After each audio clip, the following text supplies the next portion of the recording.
Bonsoir à tous, petit tuto de fartage sur le défartage de vos skis.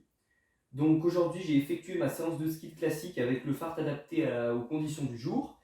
Et demain j'ai une compétition ou bien un autre entraînement avec des conditions de neige qui vont être différentes.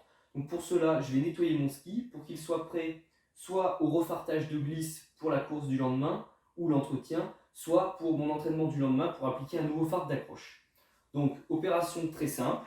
Pour ça il vous faut quelques outils indispensables. Donc une raquette à ski universelle qu'on trouve dans tous les magasins de vente de ski.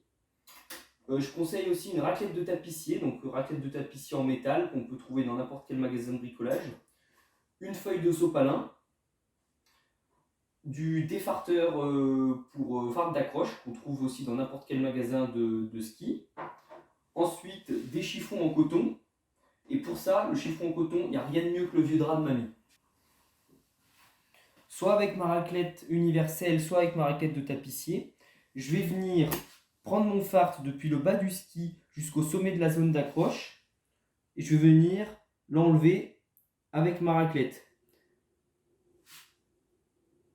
Donc là, il s'agit d'un fart poussette qui est assez mou, c'est facile de l'enlever.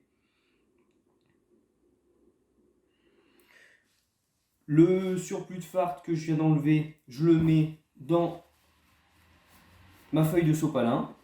Je fais pareil pour l'autre côté du ski. Donc l'opération, bien faire dans le sens de la longueur et faire attention à ne pas riper avec ma raclette.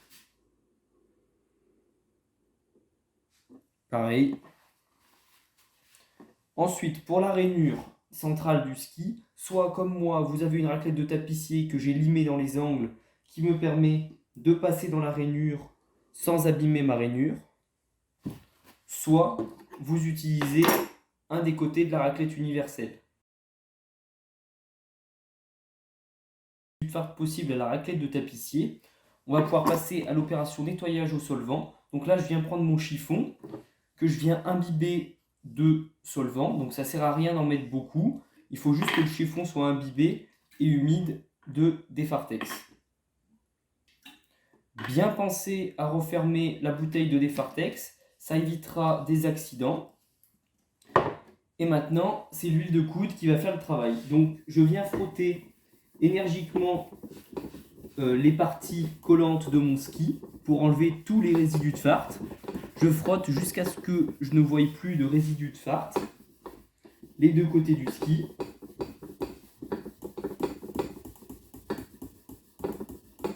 Voilà, enlever toutes les traces de fart. Bien penser à faire la rainure. Le mieux, c'est de prendre son ongle et venir mettre le chiffon dessous. Voilà. On n'oublie évidemment pas les champs du ski et toutes les zones où il reste un peu de fart. Très important, les champs du ski, surtout en clister au printemps, avec des clisters bien mous qui collent.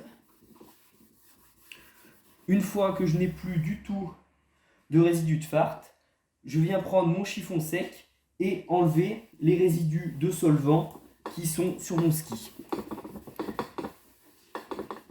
Une fois que mon chiffon sec est passé, je peux faire un contrôle avec une partie de mon corps qui n'a pas été en contact avec le fart et il faut que ça soit lisse, plus du tout une seule trace de collant. Et voilà, mon opération de fartage est maintenant terminée. Je peux passer à mon deuxième ski avant de soit pouvoir refarter mes skis en glisse, soit aller skier et remettre un nouveau fart d'accroche adapté à la condition du jour. Voilà, merci et bon ski!